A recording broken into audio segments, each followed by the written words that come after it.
BBOR, Black Box Online Radio, coming to you from West Virginia at heart and from around the globe. And hello, Nedheads. Hello, Black Box Battalion. Today is Monday, another Zodiac Monday. Welcome to the show. How's everybody doing? I hope everyone had a good weekend. On Mondays, I talk to you guys about the Zodiac Killer, an unidentified serial killer who operated in California in 1968 and 69. And in this episode, I will be continuing the discussions about the Zodiac Killer suspect, Richard Gaikowski, as well as discussing the book The Only Time That Richard Got Angry at Me by James Bigtwin. And you guys know the drill. You can hit the like button if you want, subscribe if you haven't, and drop a comment down below if you have something to say about the Zodiac Killer. For larger things, you can send them to me at blackboxonlineradio@aol.com. And I am your host, Black Box Ned. Now, the motivation for this episode is pretty simple. Last week, I released a two-part interview with James Bigtwin, who is the author of the book The Only Time Richard Got Angry at Me, which is a combination of his personal stories because he knew the Zodiac Killer suspect Richard Gaikowski, and it also shares some of the research that James Bigtwin did, as well as just exploring different types of ideas. And I received a lot of feedback in the comment section from you guys that were very critical of James Bigtwin, and I mean, to be honest, the full interview was 2 hours and 10 minutes long, and we really didn't get to talk about as many things that I would have liked to have talked about, and I also think that there is a fair amount of substance in his book, The Only Time That Richard Got Angry at Me, that could be explored on Zodiac Monday. So that's what brings us here today.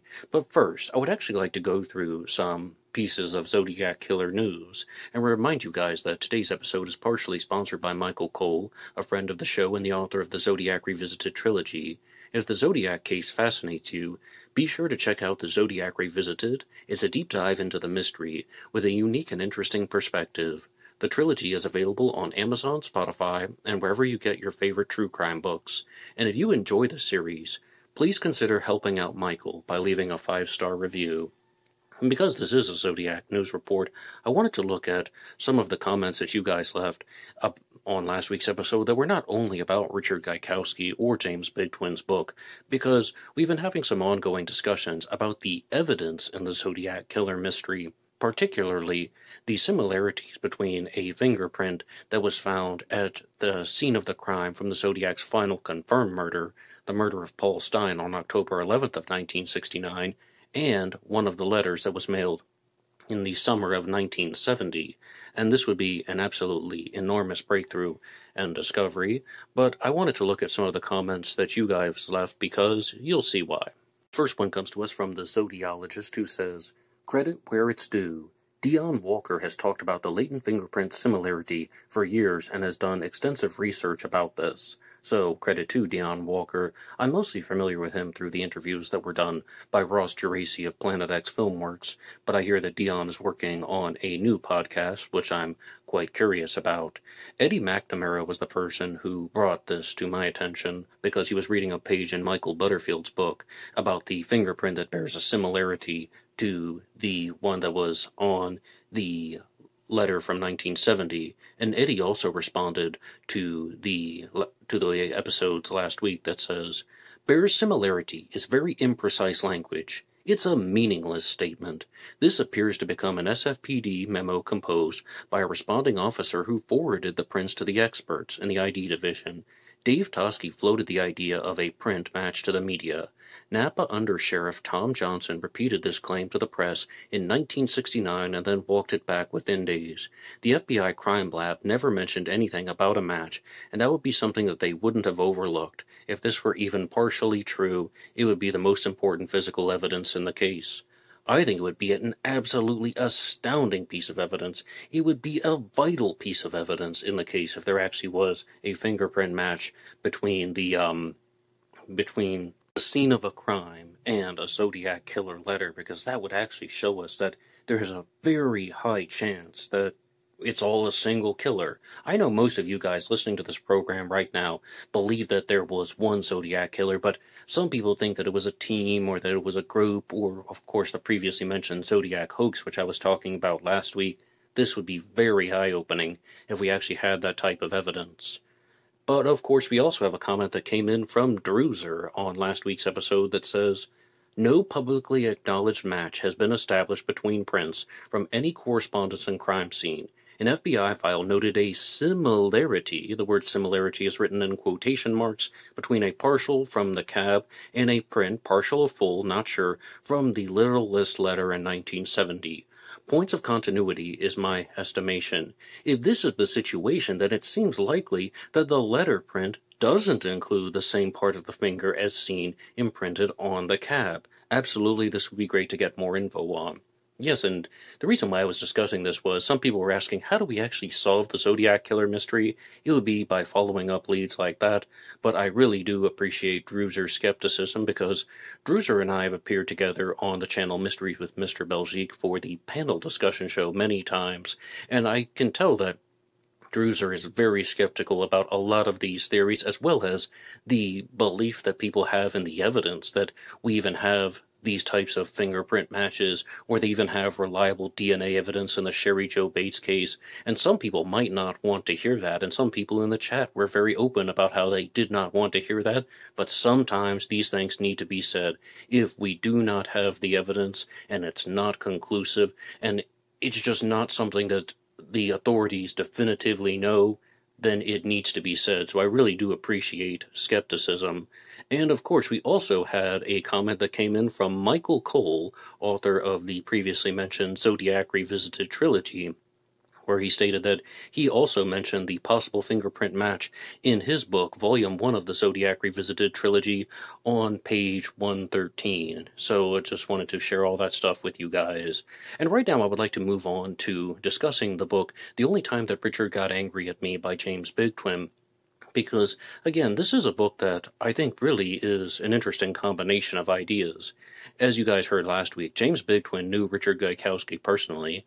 Gaikowski is a suspect who needs no introduction. He is one of the most famous and widely discussed Zodiac Killer suspects, coming to us from Watertown, South Dakota, moving to the Bay Area, working in various aspects of the journalistic world. He also spent time in Albany, New York, working for the Knickerbocker News, and possibly did a very big assignment in Northern Ireland as well as Ireland, going to both places in late 1968. So Richard Gaikowski was somebody who was definitely involved with the 1960s counterculture. He was a closeted homosexual at the time in 1968 and 69, although he may have been just trying to deny his homosexual feelings as opposed to simply being completely aware of them. And all of this is discussed in James Bigtwin's book about how Gaikowski seems to have had these types of attempts at relationships with women, but ultimately Gaikowski would come out as gay. I think the fairest way of putting it is that Richard Gaikowski was a bisexual who heavily preferred men, but perhaps he was trying to live as a heterosexual for certain points of his life. And yes, Tom Voigt of ZodiacKiller.com has talked a lot about this as well, to give credit where credit is due. And also, I think that you guys are very familiar with those aspects of Richard Gaikowski's life. What I think that James Bigtwin's book really excels at is looking at some of the theoretical aspects of the Zodiac Killer mystery. There's a section in his book that talks about binary thinking, and this is something that we need to discuss because it's not always black and white. It's not always a this or that situation. And what James Bigtwin says is that some people just want to zone in on these beliefs about the Zodiac Killer, that it has to be this option or it has to be that option. A prime example that's discussed in the book is, did the Zodiac Killer personally know the victims? Were they specific targets? And what James Bigtwin says in the book is, a binary decision means that it has to be one option or the other, but the Zodiac Killer may not have functioned like that. As a case in point, did the Zodiac Killer know the victims? Did the Zodiac Killer pre-choose his victims? Some people might instantly say, yes, he knew all of them, and they were specific targets. And some other people, in fact, I think the majority of you guys listening to this now, would say that the Zodiac did not pre-choose the victims. Maybe he was using the dates and the times, or the locations. That's another one that comes up very frequently. But what I think James Bigtwin is trying to articulate in the book is that it doesn't have to be one thing or the other.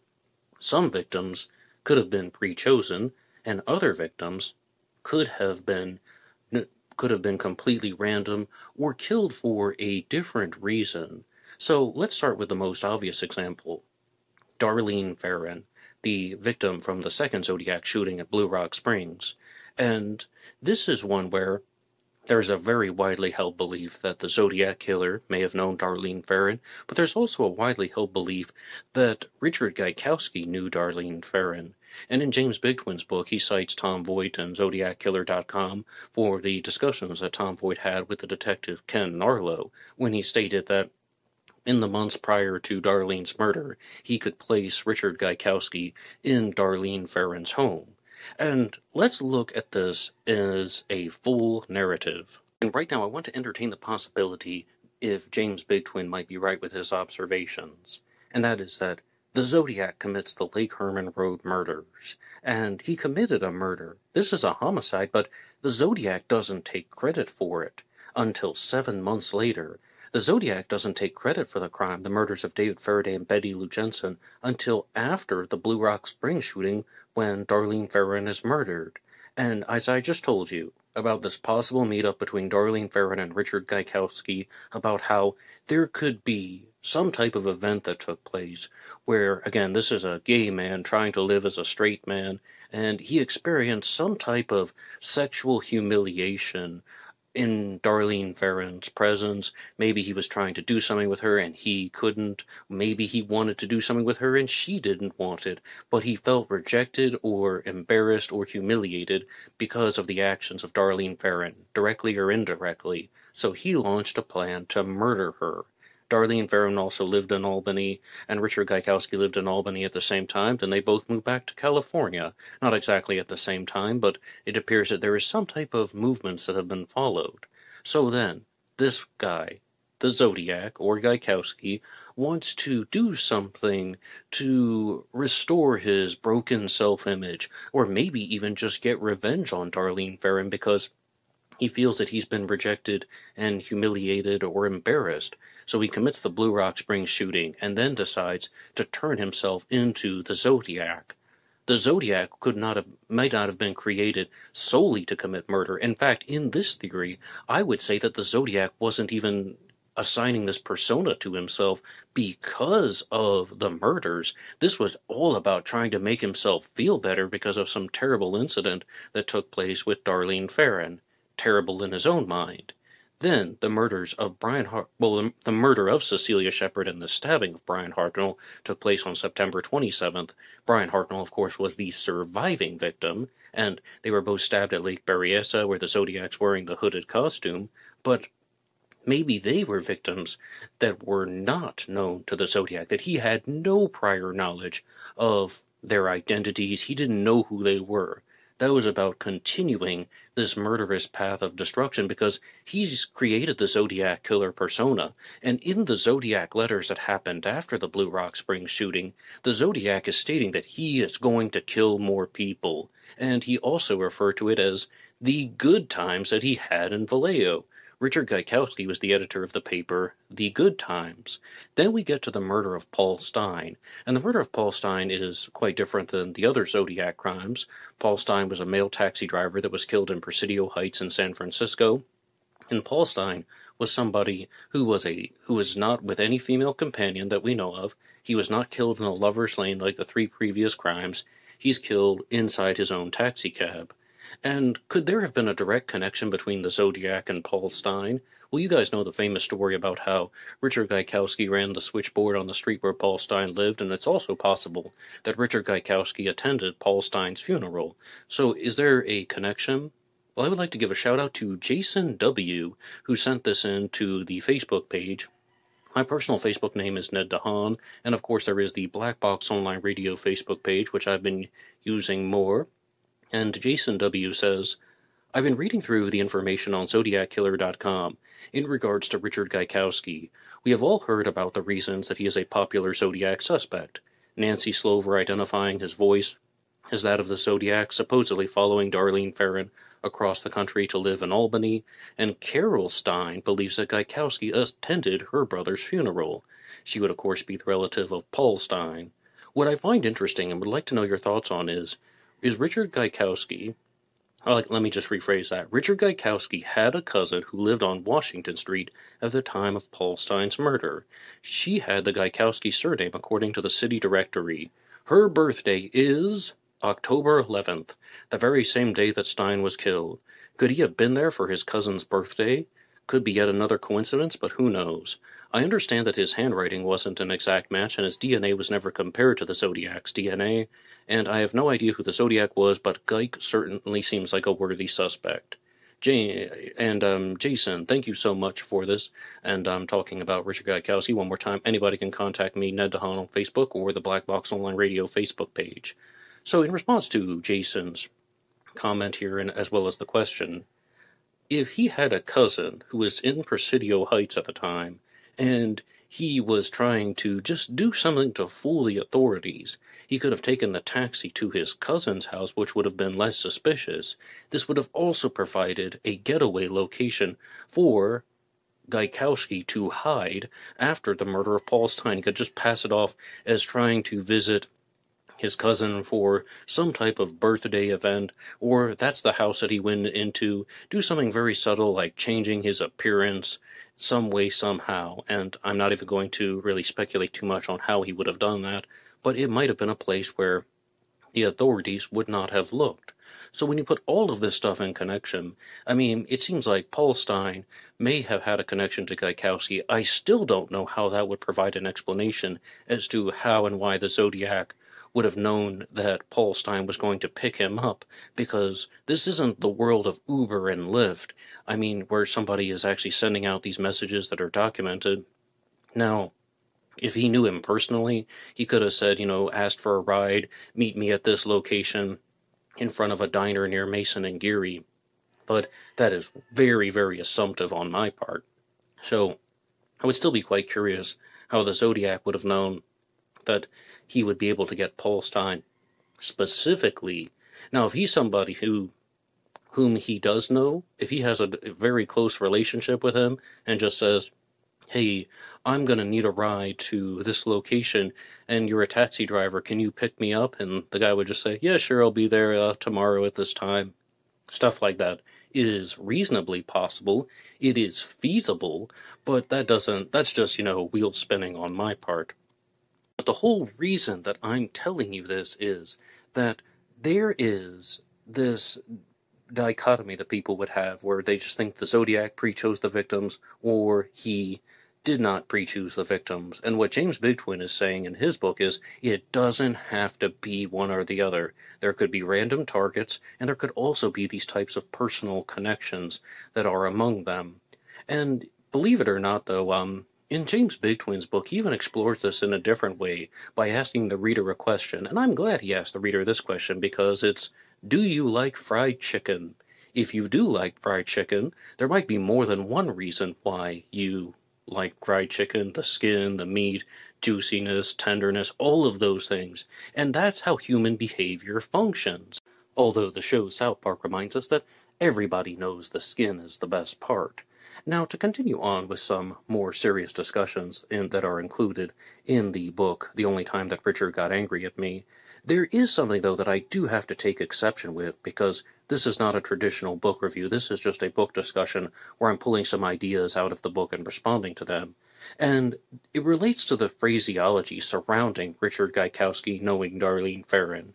And what James Bigtwin says in his book is that it is a fact that it is possible that Richard Gaikowski knew Darlene Ferrin. And I don't like that at all. I don't like that type of phrasing at all. It is a fact that he possibly knew Darlene Ferrin. It's also a fact that I possibly know the president, or something like that. It's also a fact that you possibly know the president or prime minister of whatever country that you live in. I really think that that is too much of a stretch.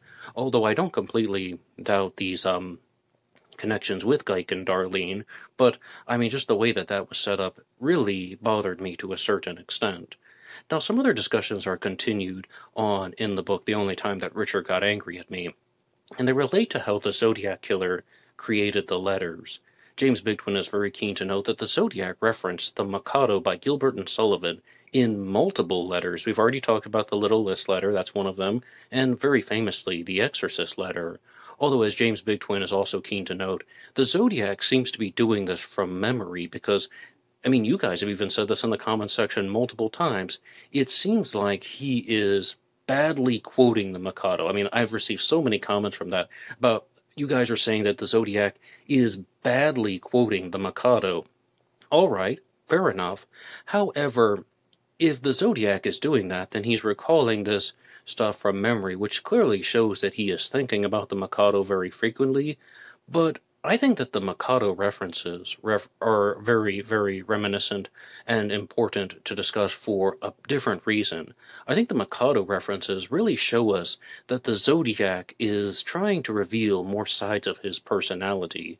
And I mean, it's really interesting in James Bigtwin's book that he talks about the Mikado references in the Exorcist letter, when the Zodiac says he plunges into the billowy wave, an echo arose from the suicide's grave, titwillow, titwillow, titwillow. And James Bigtwin is right when he says the Zodiac is misquoting that to a certain extent, or he's leaving certain things out. But he then ends the discussion on the 1974 letters, because the Zodiac wrote the Exorcist letter in 1974. Then we have the SLA letter, which is briefly discussed, and as well as the Badlands card and the Count Marco letter. And I would actually like to go back to the interview that I had with Michael Cole, author of the Zodiac Revisited trilogy, because I think that Michael Cole might have picked up on something that allows us to expand upon what James Bigtwin is saying. And yes, Michael Cole's Zodiac Revisited trilogy came out before the book The Only Time That Richard Got Angry at Me, and it is that the Zodiac may have been slowly evolving with his personality. We see this guy in the 1960s who's saying, I'm going to kill people. I want slaves in paradise. I want to kill people, and when they die, they will be my slaves in the next life. All of that stuff. Yet, he is also going to go on and say that if he doesn't get his letters and ciphers published in the paper, then he's going to go on a kill rampage, he's going to target school children, he's going to do all of these horrible things. The Zodiac was an emotional sadist, and he was also a domestic terrorist, in my opinion. And then you start getting these things like the Mikado references, you get the emotional instability in the Melvin Belli letter when he's begging for help, and the Zodiac is slowly showing different sides of his personality when he's actually revealing himself to be a very lonely individual. The Zodiac openly said in his letters that he was lonely and he doesn't like to be ignored. Then you get to something like the Exorcist letter, which happened after a 2-year gap in Zodiac activity, where the Zodiac is saying that he saw and thinks The Exorcist is the best satirical comedy ever. Sign yours truly. Then there's that quote from the Mikado. Then he says, you print this on your paper, I'll do something nasty which you know I'm capable of. And then you have these other things that are going after this Mikado reference. The 3 1974 letters, which almost show that he's revealing even more sides of his personality. Okay, he's talking about the SLA, that is one thing, but then with the Badlands card, like Michael Cole openly said, that's almost like he's apologizing for being a serial killer, if that is authentic, which there's a very high chance it is, and he's just saying that the glorification of violence is never justifiable. And then you have the Count Marco letter, where he's calling out Count Marco, Spinelli, for saying bad things about psychiatrists. And when you look at all of those things in context, I mean, I think Michael Cole really might be onto something about how the Zodiac starts out as a serial killer. He starts out with this type of vicious and nasty persona, and he's slowly just trying to show more and more sides of his personality over time. And he's actually revealing that he is this sad, lonely man, this sad little weak man. And by the time you get to the 1970s, he's just going full-on, quoting large portions of the Mikado. I've even talked about this on BBOR before, when I'm like, there's this shift from, I'm going to kill a bunch of people, okay, so I'm just going to be jotting down song lyrics and so on. And he does all of this again in 74, but now he's talking about being opposed to violence. Now he's talking about columnists that he doesn't like in the paper. He's talking about the types of movies that he watched, and it seems like he is almost entering into this world where he is a non-threatening individual now, and he is no longer a serial killer. Now, that could be one interpretation of the evidence, but what do you think about that? And yes, I've had the recent interviews with James Bigtwin and Michael Cole, so these ideas are very fresh in my mind, and I am fully aware that I'm stitching some things together, but that's what these book discussions are for. That's what these types of Zodiac Monday episodes are for. Looking at the content that has been created, and looking at these types of explorations that can be said and shared. So, I mean, once again, I would love to know your interpretations of the Zodiac's use of the Mikado. Do you think that he was trying to show different sides of his personality by quoting the Mikado? Or do you think that he was someone who was just sharing this stuff because it was a song that he was thinking about, and some of the Mikado things deal with death, and he's trying to be morbid? End of discussion. Full stop. That's all it is, and there's no greater depth to it. Please drop your response in the comment section down below. Now, to move on to the next thing from James Bigtwin. During our interview, we talked about some very specific things that were very technical, and a lot of you guys didn't like hearing this stuff in the you guys in the comment section were very vocal about how you did not like hearing this stuff. For example, he was talking about how he was the editor of the Stanford Chaparral, James Bigtwin was, and the Stanford Chaparral was like an alternative publication, but there was also the Stanford Daily, the newspaper, and it appears by going through the archives that somebody was writing under the name Dick Gaikowski, and this could easily have been Richard Gaikowski. Dick for Richard, Gaik for Gaikowski, Gaik becomes Gaiki. Richard Gaikowski did indeed go by the name Gaik. Gaik is even found in one of the Zodiac ciphers. So when we have this assessment that James Bigtwin has put forward, he's saying that, firstly, it's quite possible that Richard Gaikowski was writing articles for the Stanford newspaper. Gaikowski worked in the newspaper business. I already told you that he was with not only the Good Times, but also the Knickerbocker News, and even the Martinez News Gazette. That's another paper where he worked.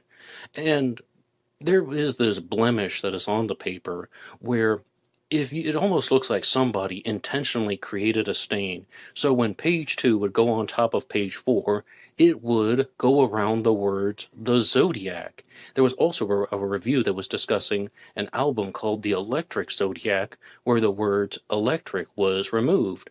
And a lot of people were saying that, that's not hard evidence. That's just, like pulling stuff out of thin air. And I would say, if that was the entire foundation of this theory, then yes, that would be pulling stuff out of thin air. But it's not. And James Bigtwin is very open about that. I mean, he's fully aware that he's not the first person to bring Richard Gaikowski forward as a suspect. He was somebody who was a friend of Richard Gaikowski who decided to Google the name of his friend in 2016, and he's like, what? 50,000 results? People are saying that my friend Richard was the Zodiac killer? What on earth is this? So he is very well aware that he's not the first person to accuse Gaikowski of this, but he did find these things in the Stanford newspapers about Dick Gaikowski, so it's almost as if the Zodiac was leaving these clues in a very, very sneaky and covert way. And there's also a section in the book, The Only Time That Richard Got Angry at Me, when James Bigtwin is talking about this possibility of a homosexual serial killer being the Zodiac, or just a homosexual man being the Zodiac, period. And as I've said very clearly, I think that Richard Gaikowski was a bisexual that preferred men. But, I mean, some people might not count that as being a homosexual. They just think homosexual only means gay. Well, for the purpose of this discussion, I'm going to refer to Richard as both a homosexual and a bisexual. But what James Bigtwin says in his book is that this is also something that people might not be able to fully comprehend. Is it not possible for a gay man to have been the Zodiac? Is it not possible for a gay man to murder a woman? Is it not possible that he could have been targeting women for a specific reason? Think about everything that I said in regards to Darlene Ferrin, and about how the Zodiac might have pre-chosen Darlene Ferrin as a victim. He could have had a specific motive. He could have had a specific motive to murder Paul Stine, or at the very least, he thought of something that would allow him to commit the murder in a convenient way. And some people also think about this connection involving Paul Stine and the fact that Gaikowski might have been at his funeral, is that Paul Stine might have figured out something in relation to the Zodiac murders. That still begs the question of how he got into the taxi. But what James Bigtwin is trying to argue in the book is that It is not impossible nor beyond belief for a gay man to have committed the murder of a woman. In fact, many times that might have taken place in history where a gay man murdered someone who was not another male. So when people are dismissive of Gaikowski as a suspect for that reason, he just wanted to provide a challenge to that. And I'm going to provide some counter arguments to Richard Gaikowski as a Zodiac suspect at the end of this episode. But right now, I would like to get to your supporter shoutouts. Anybody can support this channel at buymeacoffee.com. Buymeacoffee.com/blackboxned88 allows you to make a donation or contribution to help the show, and anybody who makes a donation will get a shoutout on Zodiac Monday. And our first shoutout comes to us from, our first shoutout goes to Batman66. Batman66 says, Ned is the Chilly Billy of radio. Chiller Theater. Batman66, thank you so much for your regular and consistent support. Batman bought you a coffee. I never get tired of saying that. And Batman66 also shared a Zodiac Killer video with me. And this was from the channel Friday Beers, a channel that I had never heard of before. And it's called We Drank 12 Beers and Found the Zodiac Killer. And it appears that this is a comedy video, a true crime comedy video. True crime comedy channels were very popular about 7 years ago when people were blending in these real serious true crime stories, like stories of murder and serial killers, with comedic elements. Channels like BuzzFeed went off the rails with this stuff, and even some lesser-known podcasters were really trying to cash in on this. I've never been a fan of true crime comedy myself, so I was watching this video, and there's these three guys that are doing just that. They're saying that they're going to chug 12 beers and talk about the Zodiac Killer. And I'm not going to lie to you, I fell asleep during this video because it was not that engaging. But I'm going to pick up with it next time because I want to give everybody a chance. But right before I fell asleep, they were discussing the Zodiac Killer's 408 cipher. I've told you many things about the 408 in this episode, that the Zodiac was saying stuff to the effect of, he wants to kill people, and when he dies, he'll be reborn in paradise, and those whom he has killed will be his slaves. But what the Zodiac also says in the 408 cipher is, to kill is the most thrilling experience. It's even better than getting your rocks off with a girl. And the last thing that I remember from this video from the Friday Beers channel is that they were saying that, yeah, my man, he's getting laid. Something to that effect. And I'm like, huh. Okay, well, you're just, having fun with a serial killer, I suppose, like he's your best friend, so to speak, which is kind of weird, but at the same time, I also began to wonder as soon as I heard that, now, wait a second, why on earth do you think he's telling the truth? Maybe he is, when they're saying that the Zodiac is getting laid, like the Zodiac actually had sexual experiences with women. Maybe the Zodiac just made that up because he was denied relations with women. Maybe he was trying to pretend that he had relations with women, compensating for the fact that he did not have strong romantic connections to the other sex. I mean, I really think that that's a totally defendable possibility. And when you have a suspect like Richard Gaikowski, I mean, he could have easily had said that because of a type of sexual dysfunction that he experienced with somebody. But there are even other suspects out there that are widely discussed, such as the Zodiac Killer suspect McDuff, the suspect of Mike Morford, and his interpretations of the evidence are totally different. He states that he believes that his suspect was just unable to form any type of romantic relationships up until, let's see, 1974, actually, when he met his wife. So he would have been somebody who would have been an involuntary celibate, was not doing well at school, not doing well with his career, 23 years old, and he decided to have become a serial killer. So if he were the Zodiac, then all of those things about getting your rocks off with a girl would just be lies, just made up, just something where he's trying to sound tough and masculine and macho, when in reality he was not. So that's just my quick response to this video from Friday Beers, where I fell asleep in because they were talking about getting drunk and laughing at true crime cases. Anyway, maybe I'll pick up with that to give them another chance.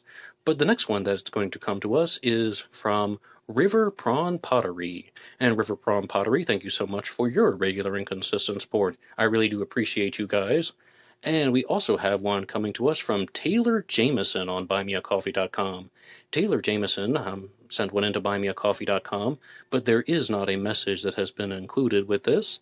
And then we also have one from Classic Chevy Cat. And Classic Chevy Cat says, Ned, I love your channel and will continue to support, but Tom Voigt is an absolute prick.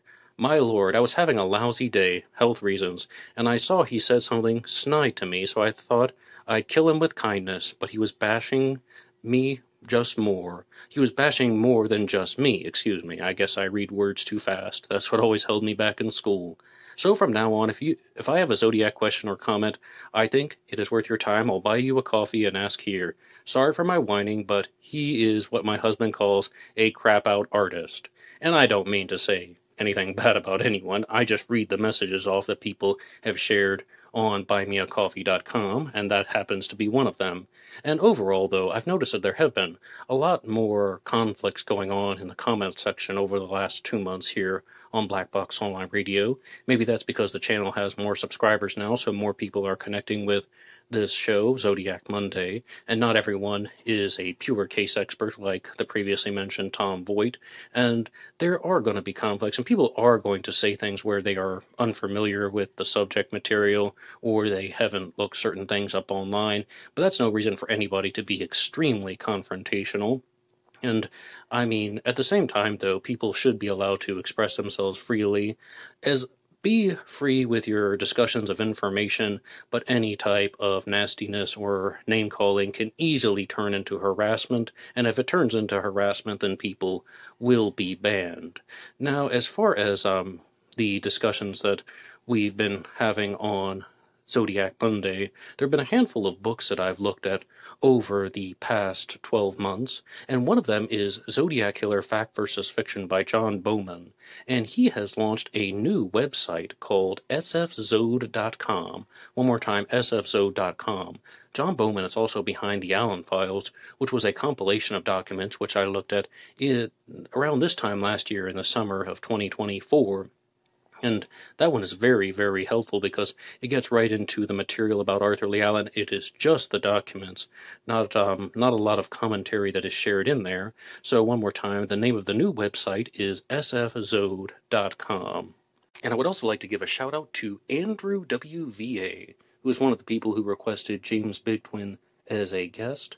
And, Andrew, thank you so much for that, as well as sending me all of the things that you have found about Richard Gaikowski over the years here for BBOR. Andrew is my brother from West Virginia, and I really do appreciate that type of support as well.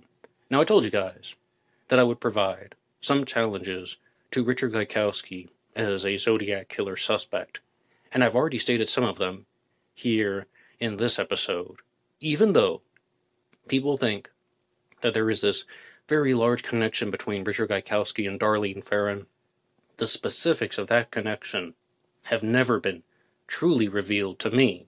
I don't know all of the details about the relationship between Gaik and Darlene, and if that's the case, to say that he was the person who was following Darlene around the country, or that he targeted her because of some type of sexual encounter gone wrong, really turns into just one giant assumption.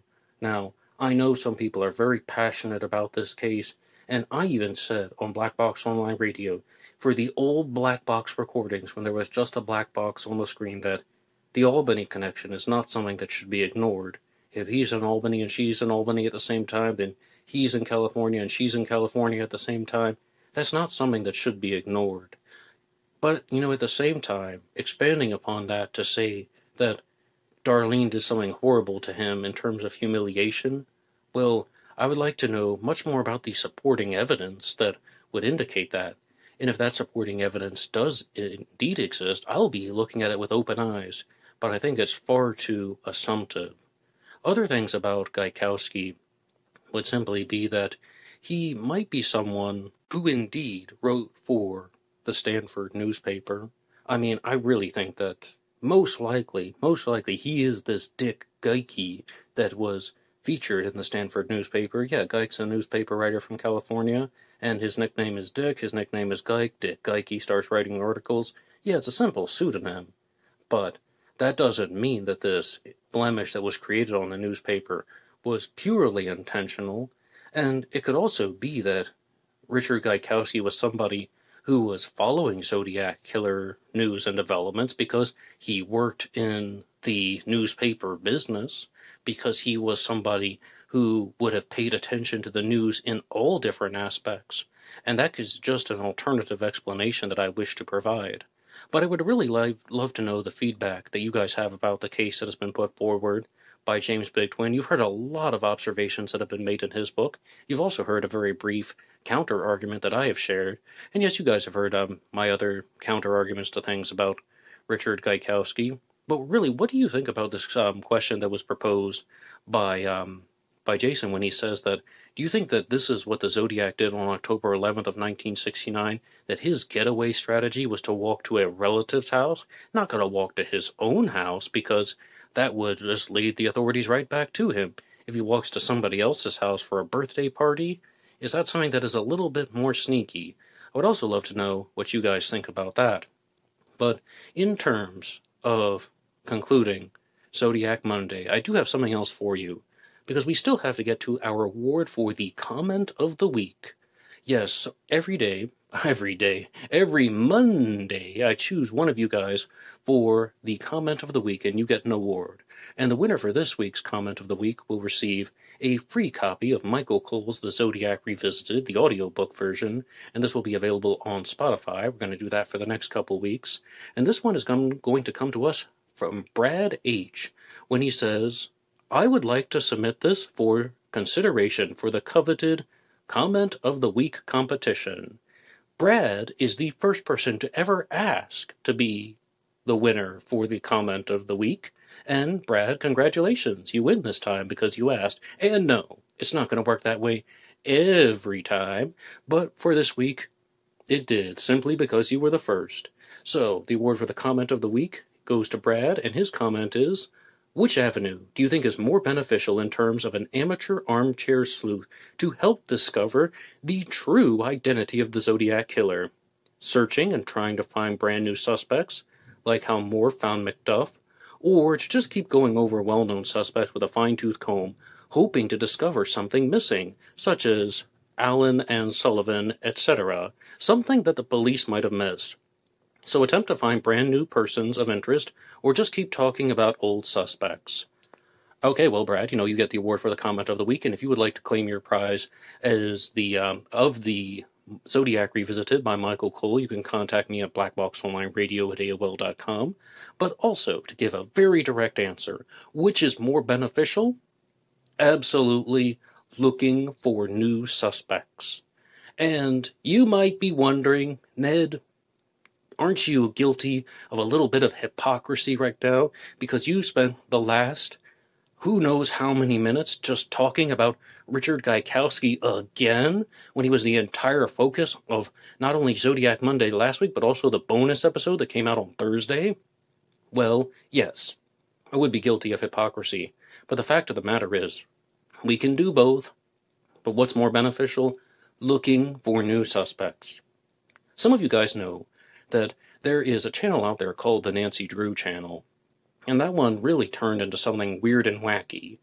But in the very first video that I ever watched from that channel, the host of that program said that to all of those people who think that the Zodiac Killer is somebody who flew under the radar, and it's just a suspect that has never been identified by law enforcement, one of the Northern California residents, or maybe even someone from a different part of the state or a different part of the country, to all of those people who say that the Zodiac is just someone that the authorities haven't found yet, well, if you're going to look for a suspect under the radar, then you need to look under the radar. You need to look in different places. You need to explore different possibilities. And you need to find different people that might have actually been the Zodiac from the 1960s, as well as writing letters in the 1970s, and who knows how many crimes the Zodiac could have committed. Crimes in the 1970s like the Kathleen Johns incident or the murder of Donna Lass. But looking at new suspects can be more beneficial because, as previously stated, the authorities know about Arthur Lee Allen, right? They were unable to find anything Definitive and conclusive. Suspicious? Sure. Conclusive? No. The authorities know about Richard Gaikowski. Were they able to find anything definitive? No. Suspicious? Yes. Conclusive or definitive? No. But if you actually found the Zodiac killer by exploring old records and following just the right trail, that would lead you back to the Zodiac. So I'm all for looking at new suspects. I'm all for considering new suspects. However, I would advise absolutely everybody who's listening to this right now to bear in mind that just because you have a person of interest that you have found does not mean that all of these steps in the pathway to said person of interest would actually find the Zodiac. Just because people can arrange their circumstantial cases in a way that makes sense to them does not mean this person actually was the killer. Look at everything that has been assembled about Richard Gaikowski. Possible connections to victims, connections to geographic locations associated with the victims, writing in the Stanford newspaper, matching up words and highlighting words that are related to the Zodiac, omitting the word electric so the word Zodiac stands out. And not to mention, being someone who was in the newspaper business, period, who would have known how to get the attention of other newspapers where the Zodiac mailed letters, the San Francisco Chronicle, the San Francisco Examiner, the Vallejo Times-Herald, not to mention somebody who was mostly self-taught in computers, who learned an enormous amount about mathematics and just hid it from everyone, except when he wrote out the binomial for the Good Times newspaper or whatever newspaper he worked at the time. Somebody who definitely could have done this. And some things about Geik might fit, but other things about him are just giant question marks. And I think the biggest question mark that everybody has about Richard Gaikowski is that, all right, well, I see all of these fine-tooth comb explorations that you're doing into his life, but was he actually the killer? If, and this is a very, very important if, I mean, if he didn't actually commit the murders, then all of this stuff really is just rearranging the information to make Geik look guilty. And that's the biggest strike against him as a Zodiac suspect. Where is the hard evidence? Where are the things that are going to be identifying him? Can we do more things with the DNA? Let's follow up with this lead about the fingerprints on the cab and on the 1970 letter, as well as looking at things like palm prints. Could there be a palm print on the Exorcist letter that will lead us back to the killer? Could there have been a palm print that was actually documented and preserved from the phone after the Lake Berryessa stabbing? All of this stuff. Is this actually going to lead to the Zodiac? Well, it seems like they do have a considerable amount of evidence. All right, so let's look for new suspects, and next week I'll be talking to you all about that. Well, thank you so much for listening to this episode, and you guys know where to write the show, blackboxonlineradio@AOL.com, as well as blackboxned88 on TikTok and Instagram. I mostly only use that to release shorts and reels Monday through Friday, and you guys can check those out. They're mostly about serial killers, but also about true crime news, and even various unsolved mysteries. Anything under the sun or in the darkness is fair game. That's all for me now, and goodbye.